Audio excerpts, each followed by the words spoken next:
চিরদিন আধারে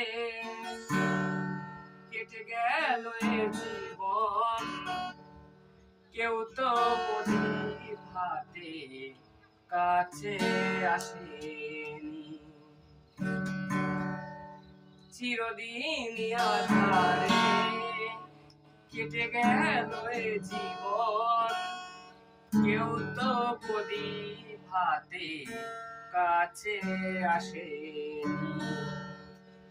দূর থেকে দেখেছি পূর্ণিমা রাত আমি, কখনো আমার ঘরে জ্যোৎস্না ফোটেনি। চিরদিন আধারে কেটে গেল এ জীবন, কেউ তো প্রদীপ হাতে কাছে আসে।